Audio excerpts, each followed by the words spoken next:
Assalamualaikum warahmatullahi wabarakatuh. Selamat malam, selamat petang, good evening kepada semua.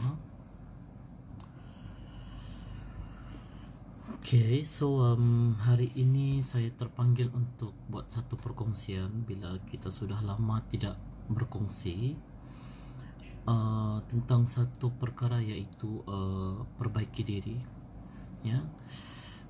Jadi saya alulukan dulu kedatangan kehadiran semua kawan-kawan live Facebook saya pada hari ini. Apa kabar semua? Selamat beristirahat. Selamat makan. Selamat semuanya lah. Jadi kita mau cerita-cerita sedikit berkenaan dengan perbaiki diri lah. Sebab manusia ni kita sentiasa akan melakukan kesilapan, kekurangan dan sebagainya lah. Itulah namanya manusia. Kalau tidak ada sikap-sikap macam tu, bukan manusia lah namanya, kan. Abang Rosario, hai adikku ya, terima kasih bang. Terima kasih. Saya web dulu ya. Terima kasih sudi berada bersama dengan saya di sini. Baik, saya ingin kongsikan berkenaan dengan tentang perbaiki diri lah, kan. Jadi bila kita menyebut tentang perbaiki diri, maknanya kita ingin memperbaiki kehidupan. So persoalannya sekarang, bagaimanakah untuk kita memperbaiki diri, ya. So bagaimana untuk kita memperbaiki diri? Di sini kita coba santai-santai lah, ya. Santai-santai untuk kita berkongsi bagaimana untuk kita memperbaiki diri ke arah yang lebih baik. Waalaikumsalam, selamat juga untuk Abang Fanat. Terima kasih ya. Baik. Saya wave dulu kawan-kawan saya di sini. Muhammad Sufi, Abdul Razak. Terima kasih. Baik. Jadi perkongsian saya di sini adalah tentang perbaiki diri. Bila kita menyebut tentang perbaiki diri, maknanya kita ingin memperbaiki kehidupan. Dan manusia yang ingin memperbaiki diri selalunya adalah di antara mereka-mereka yang cemerlang di dunia dan juga cemerlang di akhirat lah. Jadi persoalannya sekarang, bagaimana untuk kita memperbaiki diri? Sebab bila kita tidak perbaiki diri, maknanya kita tidak mampu untuk memperbaiki kehidupan, kan. Jadi untuk orang yang memperbaiki diri ini, kita perlukan beberapa tips, ya. Dan saya akan kongsikanlah dengan sahabat-sahabat semua. Sebab bila kita kehidupan kita baik, ya, kita dapat memperbaiki diri dan kita mampu untuk memperbaiki kehidupan, secara tidak langsung hati kita akan tenang. So persoalannya sekarang, bagaimana untuk kita memperbaiki diri? Sebelum tu saya mengalu-alukan dulu kehadiran semua kawan-kawan saya di Facebook lah. Saya buat live ni sebab saya ingin berkongsi dengan tuan-tuan perempuan supaya kita jadi sama-sama jadi orang yang cemerlang. Saya bukan orang yang orang kata pakar dalam bidang ni, tetapi saya berusaha setiap hari. Saya akan tekad untuk jadi di antara orang-orang yang memberikan manfaat kepada orang lain, dan saya ingin bawa semua kawan-kawan saya supaya kita juga jadi orang yang bermanfaat. Baik. So, bagaimana untuk kita memperbaiki diri? Yang pertama sekali, berani jujur melihat diri. Apa maksud berani jujur melihat diri? Maknanya kita berani untuk melihat diri kita. Saya suka membahagikan perkara ini kepada 4 bahagian, dan saya jadikan 4 bahagian ini sebagai satu program suatu ketika dahulu lah. Cuba kita tengok diri kita melalui spiritual kita, ya. Kita lihat diri kita. Yang pertama, tips yang pertama untuk memperbaiki diri adalah berani jujur melihat diri. So kita cuba kita jujur melihat diri kita dari sudut spiritual kita. Apa maksud spiritual? Maknanya kebergantungan kita dengan Tuhan. Bagaimana hubungan kita dengan Tuhan? Okey ke tidak setiap hari? Bagi contoh orang yang beragama Islam, sembahyang okey ke tidak? Kan? Bagaimana hubungan kita dengan Tuhan? Harapan kita dengan Tuhan? doa kita dengan Tuhan. Maknanya kekuatan spiritual kita dengan sesuatu benda menyebabkan dalaman kita ni akan jadi kuat bila kita ada hubung kait dengan Tuhan. Tapi bila kita punya connection dengan Tuhan tu agak orang kata tergendala sedikit, maknanya di situ yang perlu kita lihatlah untuk kita perbaiki dari sudut spiritual. Yang keduanya physical kita, ya. Pertama dari spiritual, yang kedua physical. Physical maknanya physical kita, adakah physical kita itu kita punya pemakaian, kita punya semualah melambangkan siapa kita, kan? Jadi kita kena perbaiki dulu kita punya orang kata luaran kita ni supaya orang senang dengan kita, kan? Takkanlah kita pun kurang senang juga kalau kita bertemu dengan orang yang orang kata bawa busuk dan sebagainya. So kita cuba cari diri kita ni macam mana, dasar fizikal kita ni macam mana, ya. Yang ketiga intelektual, minda kita ni okey ke tidak minda kita ni. Kalau minda kita positif, ya, kalau minda kita positif maknanya kehidupan kita akan positif. Tetapi bila minda kita itu negatif, maknanya kita akan jadi negatif. Dan yang ketiga sekali, yang keempat sekali adalah emotional. Kita jujur dengan diri kita, cuba kita tengok emosi kita. Adakah emosi kita ni suka dengki dengan orang, suka marah orang, suka bermasam muka dengan orang? Macam mana emosi kita ni? Kedudukan emosi kita tu macam mana? So cuba kita lihat diri kita ini dari sudut emosi kita tu yang keempat ni, bagaimana tahap emosi kita apabila kita melihat orang. Kita ni sayang orang ke tidak? Kita ni benci orang ke tidak, kan? So itu tuan-tuan dan puan, ya, kawan-kawan semua, saya pernah buat satu program dan modul ini memang saya selalu buat di mana-mana tempat untuk saya buat program, iaitu program SPY. Saya gabungkan 4 elemen spiritual, physical, intellectual, emotional ini dalam program ini supaya bila kita keluar daripada program itu, anak-anak keluar daripada program, staff training keluar daripada program tersebut, dia akan dapat sesuatu untuk dia ubah diri, supaya kita ubah diri kita jadi yang lebih baik, ya. Baik. So untuk perbaiki diri, yang pertama sekali kita kena berani jujur melihat diri kita. Kita jujur di mana kelemahan kita. Kita jujur untuk kita cuba tengok apa kekurangan dari sudut spiritual kita, physical kita, intelektual kita, emotional kita, ya. Jadi maknanya itu di antara tips lah. Kita kongsi-kongsi ini pun sebab bukan juga menunjukkan bahawa saya ini orang yang orang kata baik, cumanya kita berusaha untuk jadi baik. Dan saya mau bawa semua kawan-kawan saya yang berada dalam Facebook live saya sekarang ini untuk kita sama-sama jadi baiklah. Kate Wong, Zazal, Norin Malvin, Muhammad Safrizal, Norasya Sulaiman, ya, ini semua kawan-kawan saya semua yang saya sayang. Baik. Jadi untuk kita memperbaiki diri, terus direct untuk kita memperbaiki kehidupan kita, tips yang pertama kita kena berani jujur melihat diri. Yang kedua pula cermin. Okay, ramai orang cakap kan, kau tengoklah mukamu, cuba cermin dirimu dulu dan sebagainya. Tuan-tuan dan puan-puan, bila kita tengok dan cuba kita orang kata apa ni, hayati perkataan itu, kan, kadang-kadang ianya menjadi suatu benda yang betul lah, ya. Cermin itu tuan-tuan dan puan-puan adalah bila kita tengok cermin, kan, kita tengok muka kita, kan. Jadi bila kita tengok muka kita, maknanya kita tahu di mana solekannya yang kurang, di mana ada kekurangan, kelemahan dan sebagainya lah, kan. Jadi cuba kita cari seorang yang rapat dengan kita untuk kita tahu di mana kesilapan kita. Kita cari kawan baik kita kah? Coba tanya kawan baik kita, kau rasa-rasa di mana kesilapan aku? Kau rasa-rasa di mana kelemahan aku? Contoh macam tu. Jadi tips yang kedua ni, cermin ni, maknanya kita cuba cari orang yang dekat dengan kita untuk bagi tahu apa kekurangan dalam diri kita. Minta kawan kita jujur. Kawan yang baik adalah dia akan jujur dengan kita sejujur-jujurnya, apapun kesilapan kita, ya. Maknanya akan jujur dengan kita, kelemahan kita dia akan begitu. Kawan yang maknanya sekadar kawan saja, dia akan sokong apa saja yang kita buat, and then bila tidak ada kita di belakang kita, dia akan mengumpat kita.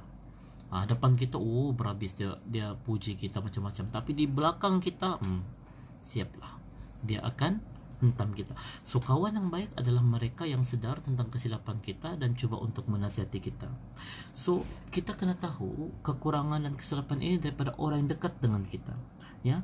Dan cara yang selain daripada kawan-kawan kita ni adalah kita ni cuba kita tengok diri kita, sama ada kita ini buat baik dengan orang yang lebih rendah daripada kita ataupun tidak. Rendah bukan maksud rendah fizikal, ya.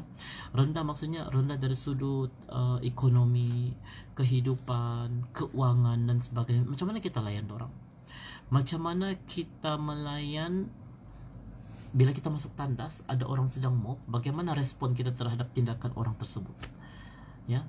Ataupun kita pergi kedai makan, orang hantar kita minuman, macam mana kita respon terhadap orang tersebut yang hantar minuman dengan kita? Adakah kita ucap terima kasih, kan? Adakah kita cakap thank you dan sebagainya lah, ya. Terima kasih kerana berada dalam kita punya live, ya. Terima kasih semua, ya.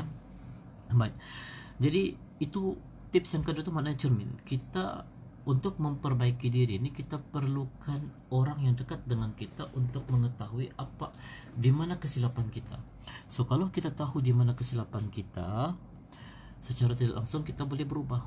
Assalamualaikum Fahnan. Waalaikumsalam Kak. Apa kabar Kak? Semoga sehat-sehat selalu. Ya, makasih kepada Charles, kepada Nur Hidayah Ashikin, kepada Kak Azlina, Baidip Kidip, Brandon Yap, Rosmawani Majana, ya. Okey, terima kasih semua datang. Saya kongsi ni sebab kita mau jadi sama-sama jadi orang yang hebat lah, kan. Baik. So untuk perbaiki diri, yang pertama tadi yang saya sebut tadi, kita kena jujur melihat diri, ya. Jujur melihat diri ini saya bahagikan kepada beberapa bahagian, antaranya adalah spiritual, physical, intellectual, emotional. Kita tengok kita punya kedudukan jujur melihat diri itu dari keempat elemen tersebut, ya. Dari spiritual, physical, intellectual, emotional. Yang kedua pula cermin. Cermin maksudnya kita cari orang yang dekat dengan kita untuk kita tahu di mana kelemahan kita. So bila kita tahu di mana kelemahan kita, kita cuba untuk perbaiki kelemahan tersebut. Kadang-kadang kita sebagai seorang manusia, kita tidak nampak di mana kelemahan kita. Kita cakap saja, kita buat saja, kita anggap diri kita betul. Hakikatnya kita perlukan seorang sahabat yang baik untuk nasihat kita supaya kita boleh jadi orang yang baik. Dan jangan cepat terasa hati bila ada kawan tegur kita, ya. Sebab kawan yang baik adalah kawan yang suka tegur kita. Selamat datang Datuk Zainul Rijal, Kartina Ike dan juga Rosmadlan. Terima kasih. Baik, itu yang kedua, ya. Yang ketiga, bila kita sudah cermin diri, kita sudah cari orang untuk tanya apa kesilapan kita, di mana kelemahan kita, kan. So tips yang ketiga adalah kita cari guru lah. Kita cari guru untuk kita belajar, ya. Kita cari kawan yang boleh pandai nasihat, dan kita nasihat kawan ni pun kita ada tips untuk kita cari kawan juga sebenarnya. Sebab untuk cari kawan yang baik ni sangatlah sukar, ya. Dia ada sukar ada senang lah, gitu kan. Tapi untuk cari kawan yang baik ni sebenarnya sangatlah sukar. Dan mungkin dalam 1000 tu kita jumpa kawan baik kita, mungkin dalam 1000 tu seorang, begitu.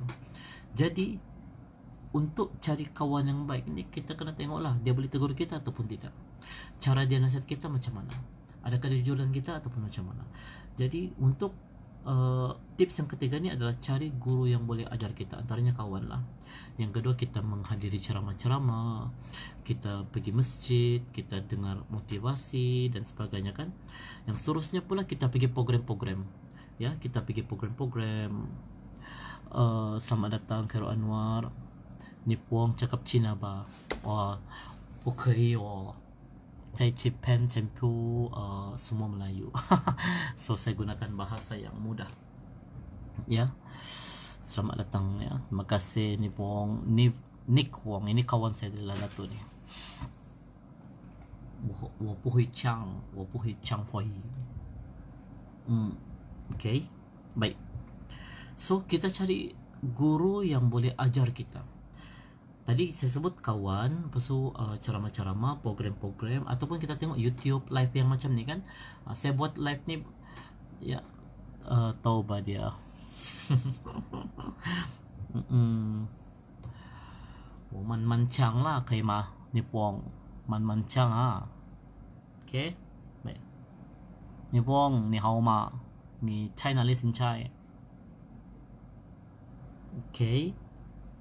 Baik. So kita gunakan live YouTube untuk kita belajar belajar untuk jadi orang yang terbaik, ya. Okay. Okay bah. Pening orang dengar bahasa Cina tak faham. Jensi minum-minum. Oh, ni chai latte mah. Oh, chai keke jauh loh. Okay. So di YouTube tuh ramai orang-orang yang boleh berkongsi dengan kita untuk kita jadi orang yang untuk kita belajar sesuatu lah. Contoh macam sesi live macam ni lah, kita ada ilmu, kita coba sampaikan dengan orang lain. Saya ada sedikit informasi, saya ada sedikit info, saya coba sampaikan dengan kawan-kawan semualah, ya kan. Jadi kita cari guru. Jangan kita jadikan alasan bahawa program-program motivasi ini merupakan satu program yang cuma jangka masa pendek. Ada setengah orang beranggapan bahawa program-program motivasi ini adalah program-program yang buang masa, program-program yang hanya bersifat sementara, program-program yang orang kata yang lepas program habis gitu nanti berubah juga balik tuh biasa. Dia macam ni, konsep analogi dia macam ni. Kita mandi, bila kita mandi, kesegaran selepas kita mandi itu dia tidak akan segar sampai tahun depan. Jadi setiap hari kita kena mandi. Begitu juga dengan manusia. Manusia kena ada motivasi setiap hari.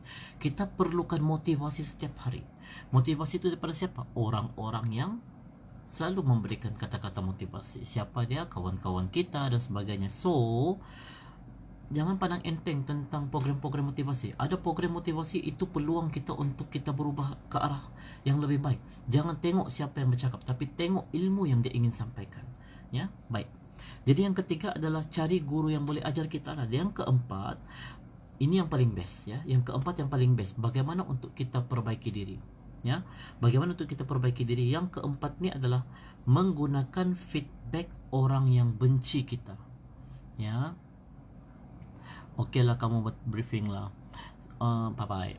Ya, saya bukan buat briefing, saya kongsi-kongsi saja. Nih, saya kongsi-kongsi apa yang saya tahu lah kan. Okay. Baik. Yang keempat, menggunakan feedback orang yang benci kita, ya.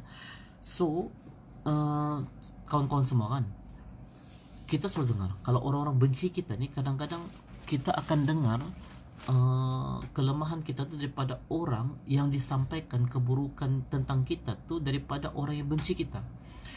Jadi sahabat-sahabat semua, kadang-kadang memang kita akan down. Saya pun rasa down juga kalau contoh macam saya diumpat, dicaci, dihina dan sebagainya. Memang kita akan down, manusia kan. Tapi kita cuba gunakan feedback orang yang benci kita ni, kita ambil apa yang dia cakap dan kita cuba ubah ke arah yang lebih baik. Orang yang benci kita ni siapa? Orang yang kutuk kita, orang yang hina kita, mengumpat kita dan sebagainya lah. Jadi kita kena jadikan dia sebagai satu benda yang boleh menyebabkan kita berubah ke arah yang lebih baik. So kita gunakan feedback orang yang benci kita lah, ya. Dan yang kelima adalah tafakur apa yang berlaku di sekeliling kita. Tafakur means kita kena sentiasa ambil iktibar, ambil pedoman daripada apa yang berlaku sekeliling kita. Contohnya lah kan, ada kawan kita buat satu kesalahan, ya, buat satu kesalahan yang orang tahu dan kita pun tahu. So kita kena ambil iktibar daripada apa yang telah dilakukan tersebut lah. Jangan boleh kita hina dia. Tuan-tuan dan puan-puan, setiap manusia ini tidak sempurna. Nobody is perfect, ya, termasuk saya, termasuk tuan-tuan dan puan-puan. Tidak ada orang yang sempurna. Jadi apa yang perlu kita lakukan adalah, bila kita nampak ada orang lain yang buat salah, so kita kena syukur dan ambil iktibar. Itu yang pertama. Yang kedua pula, kita kena kesiankan dia dan kita cuba faham situasi dia. Bukan kita as a manusia menghukum dia terus. Oh, dia begini, kita terus bawa dia mengumpat dan sebagainya. Bukan bawa dia mengumpat, kita bawa cerita dia tu untuk dijadikan bahan kepada orang lain. Bila kita jadi orang yang cerdik, ya, bila kita jadi orang yang bijaksana, kita akan gunakan apa yang berlaku sekeliling kita sebagai ilmu, ya. Apa yang berlaku sekeliling kita ini sebagai ilmu untuk kita menaik taraf kehidupan kita. Orang yang benci kita patni easy to say but hard to accept. Kadang-kadang hati kita cepat koyak, Rosmatlan. Betul. Memang hati kita akan koyak, ya. Siapa yang tidak akan rasa down bila orang akan cakap macam tu. Cuma kita ni bila kita dikritik ni, kita ada dua kesedaran. Kesedaran ketuhanan, kesedaran keegoan. Bila kita kesedaran ketuhanan, kita akan anggap apa yang diperkatakan itu merupakan suatu nasihat daripada Tuhan, tetapi dia menggunakan manusia ni as a item untuk sampaikan benda tu kepada kita.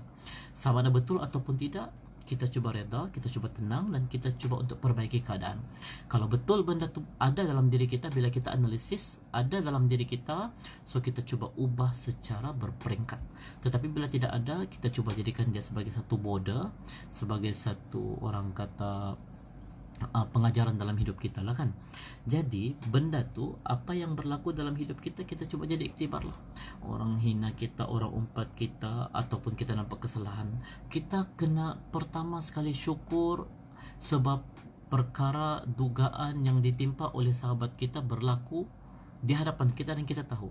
Sebab kita boleh ambil ibrah, kita boleh ambil pengajaran, kita boleh ambil pedoman, ya.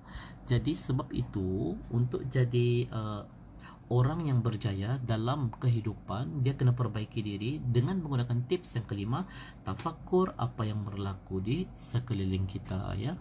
Jadi maknanya kita kena accept what happen around us. Kita kena terima apa yang berlaku dalam diri orang lain dan sebagainya lah. Sebab bila kita melihat kepada perkara ini, ianya boleh dijadikan sebagai orang kata pengajaran lah dalam kehidupan kita, kan.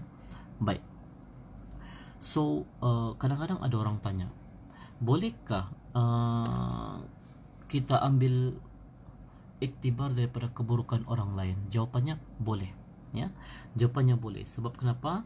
Sebab bila kita ambil iktibar daripada keburukan orang lain, maknanya kita sedang menganalisis tentang kehidupan yang perlu kita ubah daripada yang buruk ke arah yang lebih baik, kan, ya. Jadi itu satu jawapan lah. Okay, Kennedy Blood on the Cholus, ya, dan semua terima kasih, ya, Nazrin Dinin dan sebagainya lah, ya. Baik. Jadi itu 5 tips macam mana untuk kita perbaiki diri lah. Kita untuk perbaiki diri kita, sebab bila kita memperbaiki diri, bermakna kita ingin memperbaiki kehidupan. Orang yang ingin memperbaiki kehidupan perlu memperbaiki diri. So bagaimana untuk memperbaiki diri? Pertama, berani jujur melihat diri. Yang kedua, kita kena menggunakan cermin. Cermin itu datang daripada mana? Kawan-kawan baik kita, sahabat kita, suami, isteri dan sebagainya. Yang ketiga, cari guru yang boleh ajar kita. Guru ni ada banyak. Sahabat kita, hatta sahabat kita juga boleh menjadi seorang penasihat yang baik untuk kita lah. Pasu penceramah, program-program motivasi, YouTube dan sebagainya lah, ya. Yang seterusnya, kita menggunakan feedback orang yang benci kita. Saya suka menggunakan yang keempat ni sebab kita kena sedar, tuan-tuan dan puan, ya, dalam kehidupan kita tidak semua orang suka kita, dan tidak semua orang suka kita, dan tidak semua orang benci kita. Itu yang kita kena sedar, realiti kehidupan kita sekarang. Saya pun ada orang suka saya, ada orang tidak suka saya. Jadi itu realiti kehidupan yang perlu kita hadapi, sebab inilah namanya kehidupan. Ical Ahmad Rizal, oh terima kasih kepada kita punya moderator, ya. Assalamualaikum Tuan Fanu. Waalaikumsalam Tuan Ahmad Rizal. Lama sudah kita tidak berlive bersama, ya. Jadi Ustaz Ahmad Rizal, kalau tuan-tuan dan puan-puan nampak ni, Ical Ahmad Rizal ni boleh add dia di Facebook, dan dia banyak ajar kita tentang bahasa Arab sebab dia merupakan insan yang pakar dalam bahasa Arab, ya. Orang yang tidak pandai akan jadi insyaAllah lebih pandai lah dengan menggunakan modul yang dia ada, ya. Baik. Minta diri dulu tak berapa sih. Okey, tak apa, semoga cepat sembuh Muslihah, ya. Baik. Jadi maknanya kita cari guru. Yang keempat, menggunakan feedback orang yang benci kita. Dan yang kelima, tafakur apa yang berlaku di sekeliling kita, ya. Baik. Jadi itu di antara 5 tips bagaimana untuk kita memperbaiki diri. Cuma satu sajalah, saya ingin ulang sekali lagi, jangan pandang enteng tentang program-program motivasi, sama ada dijalankan di sekolah untuk anak-anak dan sebagainya. Sebab contoh, kita buat satu program motivasi di sekolah rendah, ibaratnya kita melentur buluh biar daripada rebungnya. Maknanya kita lentur buluh itu supaya anak-anak yang kita ingin lahirkan di sekolah ini akan jadi lebih baik, ya, akan jadi lebih sempurna. Sebab anak-anak ini dia perlu bimbingan dan juga panduan lah daripada siapa? Kita lah, ya. Baik, itu dia. Ada juga kawan-kawan saya tanya saya, perbaiki diri bermakna ingin perbaiki kehidupan. Ya betul, ya. Pertama, jujur melihat diri sendiri. Yang kedua, cermin, ya Cal. Yang kedua, cermin. Cermin ini maknanya kita cari orang, kawan kita yang boleh nasihat kita. Kalau dia ada istri, tanya istri, apa kekurangan saya, apa kesilapan saya. Kalau ada suami, tanya suami. Kalau ada kawan, tanya kawan. Oke, jujur dengan saya, di mana kekurangan saya, di mana kesilapan saya. Berani untuk menerima apapun respon, pendapat, pandangan daripada kawan kita lah, ya. Sebab sahabat yang baik adalah sahabat yang jujur dengan kita. Sama ada baik ataupun buruk sikap kita, dia akan jujur dengan kita lah, ya. Baik, itu yang kedua. Yang ketiga, cari guru yang boleh ajar kita. Keempat, guna feedback orang yang benci kita, ya betul. Dan yang kelima, tafakur apa yang berlaku di sekeliling kita. Tafakur apa yang berlaku di sekeliling kita, maksudnya ambil iktibar apa yang berlaku di sekeliling kita. Orang yang buat salah, orang yang buat dosa, orang yang buat kesilapan, kita jangan kecam dia, sebab dia juga seorang manusia yang punya hati. Apa yang perlu kita lakukan adalah pertama, kesiankan dia, kedua, doakan dia semoga dia berubah, ketiga, kita kena sokong dia, support ya, dan keempat, kita kena jaga diri kita dan jaga diri orang lain supaya kita sama-sama masuk syurga, ya. Baik, ada juga oke, selamat datang kepada yang baru berada dalam live saya sekarang nih. Terima kasih semua. Baik, jadi itu di antara tips bagaimana untuk kita memperbaiki diri dan memperbaiki kehidupan. Orang yang memperbaiki diri secara tidak langsung dia akan memperbaiki kehidupan. Contohnya macam 5 tips yang kita cakap tadi akan menyebabkan kita akan coba untuk perbaiki kehidupan kita ke arah yang lebih baik. Mungkin sebelum ini kita ada masalah keuangan, mungkin sebelum ini kita ada masalah keluarga. Kita kreatif, survive untuk selamatkan diri kita dan juga keluarga kita keluar daripada kepompong masalah. Itulah dugaan tersebut. Cuma ada persoalan. Saya ada kongsikan benda ini juga dengan beberapa orang kawan saya, dan itulah saya terpanggil untuk buat live pada malam inilah. Dia ada seorang kawan saya ini ditanya, so bagaimana cara untuk berubah, ya? Bagaimana cara kita untuk berubah? Tadi kita sudah kongsikan kan, perbaiki diri, perbaiki kehidupan, ada 5 tips. Yang pertama, berani jujur melihat diri. Yang kedua, cermin.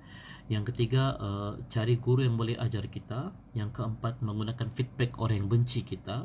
Dan yang kelima, tafakur apa yang berlaku sekeliling kita, ya. So ada orang tanya, macam mana cara untuk kita berubah? Oke, cara untuk kita berubah, yang pertama kita kena pasang niat, ya. Kita kena pasang niat. Niat sangat penting. Apapun yang kita ingin coba untuk berubah, niat kena pasang dulu. Sebab kita yakin bahawa Tuhan merupakan saksi kepada niat yang kita ingin buat, ya. Bila kita niat kerana Tuhan, so Tuhan akan bantu kita. Bila kita niat kerana Allah untuk kita berubah, Allah akan bantu kita. Tapi bila niat kita terpesong ke arah manusia, maka disitulah akan timbul tentang unsur-unsur kemanusiaan lah. Maknanya kita kesannya adalah kita akan terasa apabila dikritik, kita akan terasa apabila dikutuk, kita akan terasa di macam-macam lagi. Tapi bila kita niat kita kerana Tuhan untuk berubah, Tuhan akan bantu dalam setiap inci perjalanan niat kita untuk berubah tersebut, ya. Sebab Tuhan tahu betapa sengsaranya kita menghadapi dugaan tersebut. Kita ada masalah macam-macam. Dugaan kita ni dugaan yang memang daripada dulu sampai sekarang kita cuba untuk berubah tapi tidak dapat juga. So Tuhan tahu, ya. Sebab kenapa Tuhan tahu? Sebab Tuhan yang create kita, Tuhan yang tahu cara kita, ya. Tuhan yang buat kita, Tuhan yang cipta kita. Jadi Tuhan tahu di mana kerosakannya, ya. Yang kedua, ikhtiar. Kita kena ikhtiar untuk berubah ke arah yang lebih baik. ya. So bagaimana untuk berubah? Kita kena usaha. Apa yang patut kita lakukan untuk berubah? Apa yang kita niat, kita kena usaha untuk berubah. Kita kena ada ikhtiar. Kita menghadapi masalah keuangan. So bagaimana untuk kita keluar daripada masalah keuangan? Ikhtiar, ya. Kita kena ikhtiar. Baik. Jadi apa yang perlu kita buat adalah caranya. Ni saya mau kongsilah dengan tuan-tuan dan puan kan. Pertama, kita listkan dulu apa keburukan kita. Kita coba orang kata analisis diri kita. Nomor 1, apa kesalahan kita? Kuat marah. Nomor 2, ego. Nomor 3, kuat merajuk. Nomor 4, kuat taras hati. Itu contoh-contoh kita senaraikan. Banyak pun tidak satu masalah, kita senaraikan satu-satu, ya. Oke, kemudian kita mau berubah ke arah yang lebih baik, kita akan coba go through satu-satu. Contoh yang pertama sekali, kita pemarah. Oke, berusaha untuk tidak jadi orang yang pemarah. Oke, kita usaha dulu yang kita bulatkan dulu yang pemarah tuh contohnya. So kita usaha dalam seminggu tuh kita tidak mau jadi orang yang pemarah, kita mau jadi orang yang tenang dan orang yang sabar, ya. And then bila sudah settle yang pertama tuh, baru kita tanda right, kita pergi pula yang masalah kedua, kemudian kita pergi masalah ketiga, dan seterusnya lah. Maknanya kita coba selesaikan masalah kita satu per satu lah, ya. Ikhtiar dengan membaca buku pun satu ikhtiar juga. Kita baca buku-buku motivasi, kita baca buku-buku agama, kita baca Al-Quran untuk menenangkan hati kita, ya. So itu kita kena rajin membaca, ya. Kita kena rajin baca. Saya sebenarnya dapat ilmu-ilmu macam ni pun sebab saya suka membaca, ya. Ya, saya suka membaca. Kalau contoh tengok, ya, saya punya ni banyak nih, saya punya buku-buku nih. Memang saya suka baca lah. Saya banyak membaca. Bila saya ada dapat sedikit informasi, saya cuba untuk orang kata berkongsi dengan kawan-kawan semua lah kan. Okay, selamat datang Faisal Abdul Rahman, Reynold James, ya. Terima kasih. Baik, so bila kita sudah ikhtiar, yang ketiga cara untuk berubah adalah hati kena bersih, ya. Bagaimana kita mau tahu hati kita bersih? Kita tengok orang, kita sayang. Kita tengok orang yang bermasalah, kita sayang. Kita tengok orang lain, kita tidak cemburu. Kita tengok orang kawan kita tidak dengki dan sebagainya. Ini tanda hati bersih, ya. Tanda hati bersih lagi adalah kita suka tolong orang. Kita suka tolong orang, kita suka contoh yang berlaku, contohnya kita berada di sebuah mall, ya.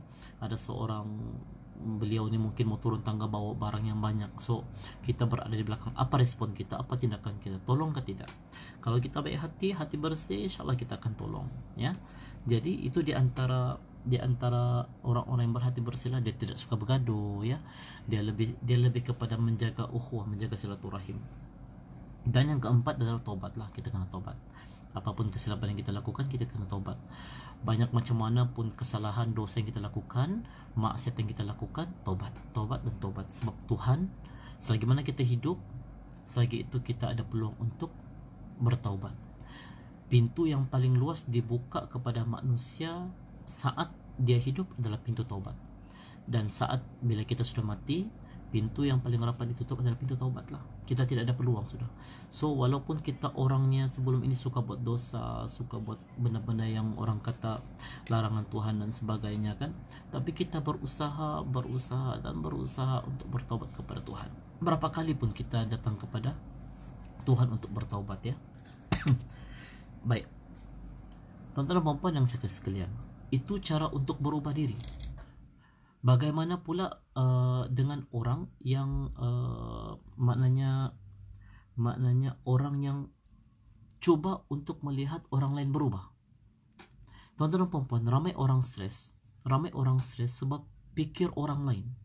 Ramai orang stres sebab terlampau pikir mau ubah orang, tapi kita tidak pikir kenapa kita tidak ubah diri kita sendiri.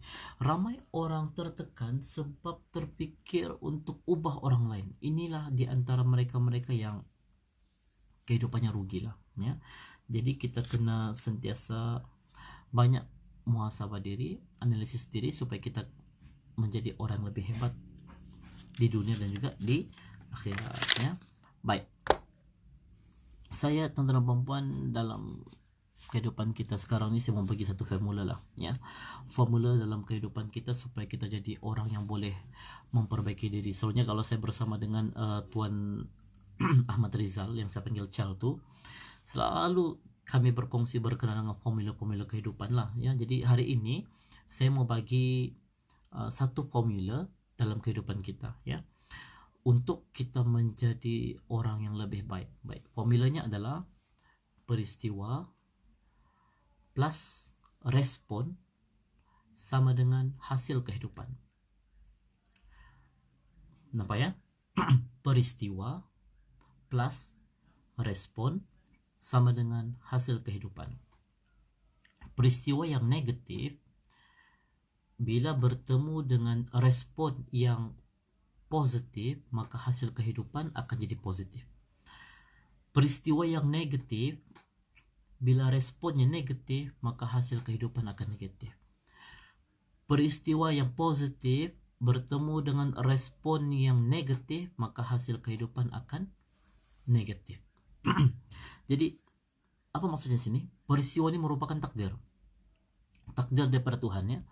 Maknanya peristiwa ini merupakan takdir, respon itu merupakan urus tadbir dalam diri kita. Bagaimana kita respon ataupun urus diri apabila kita bertemu dengan sesuatu peristiwa, dan hasil kehidupan itu merupakan respon yang telah kita lakukan. Jadi sebab itu berhati-hati dengan respon, berhati-hati dengan tindak balas kita, berhati-hati dengan tindak balas dalam sesuatu perkara. Kadang kita rasakan bahwa diri kita bagus, tapi dalam kehidupan kita ni kita kena sedar bahawa setiap manusia itu ada kelebihan dan juga ada kelemahan. Saya itulah kita kena saling orang kata lengkap melengkapi antara satu dengan yang lain lah. Jadi itu merupakan sedikit formula untuk kita jadi lebih baik supaya kita mampu untuk perbaiki kehidupan. Ini merupakan satu orang kata perkongsian jangka pendek saya lah sebenarnya, teman-teman, perkongsian saya untuk supaya kita jadi lebih baik lah. Sebab nyalah saya ini pun bukan juga tidak bagus sangat tuh, maksudnya setiap manusia pernah dan akan buat silap. Saya juga sebelum ini pernah buat silap dan lepas ini pun juga akan buat silap. So itu saya perlukan kawan-kawan saya, sahabat saya contoh macam Tuan Rizal, sahabat saya, untuk orang kata tegur kalau contoh macam kita ada buat salah dan sebagainya. Dan tuan-tuan juga mesti akan perlu cari seorang insan yang boleh nasihat kita supaya kita analisis balik betul ke tidak, sama ada betul ataupun tidak, kita coba jadikan ia sebagai suatu benda yang boleh merubah diri kita ke arah yang lebih baik. Jadi teman-teman yang saya kasih sekalian, saya rasa itu sajalah perkongsian saya pada hari inilah ya. Saya buat live yang singkat ini sekadar untuk berkongsi bagaimana untuk kita memperbaiki diri supaya kita menjadi insan-insan yang cemerlang di dunia dan juga di akhirat. Saya mohon ampun, saya mohon maaf andai kata perkongsian saya ini mungkin ada salah dan silap, tutur bicara saya dan sebagainya. Saya mohon ampun dan mohon maaf. Mudah-mudahan dengan sedikit perkongsian ini akan mampu menjadikan kita orang yang baik dalam kalangan yang terbaik ya. Dan setiap hari saya akan target ataupun saya akan cakap dengan diri saya, hari ini aku mau bagi manfaat dengan siapa. So saya ingin bawa tuan-tuan dan puan-puan semua supaya kita pikirkan hari ini untuk besok lah kan. Bila besok kita bangun pagi, kita pikir hari ini aku mau bagi manfaat dengan siapa ya. Jadi bila kita pikir macam tu, insyaAllah kita akan jadi manusia-manusia yang memberikan banyak manfaat kepada manusia lain dengan kebolehan yang kita ada. Kita pandai masak, kita bagi manfaat dengan orang lain supaya orang lain tidak lapar dan mampu rasa menu masakan kita. Kita pandai bagi ceramah, kita bagi manfaat kebolehan kita dalam menyampaikan ilmu. Kita ada ilmu memasak, kita sampaikan ilmu memasak kita supaya orang lain juga pandai masak. Maknanya kita memberikan manfaat kepada orang lain setiap hari, setiap masa. Semoga Kita semua akan dipermudahkan urusan kita. Saya doakan semua sahabat-sahabat saya dipermudahkan urusan dan diberikan kesihatan selalu. Terima kasih kepada semua kawan-kawan yang ada dalam Facebook saya ni, yang tengok saya, yang mungkin sama ada kenal saya ataupun tidak kenal saya. Semoga ukhuwah berpanjangan lah ya. Jadi hanya itu daripada saya. Sekian, selamat malam, tidur lena, jaga diri baik-baik. Okay, bye bye. Assalamualaikum.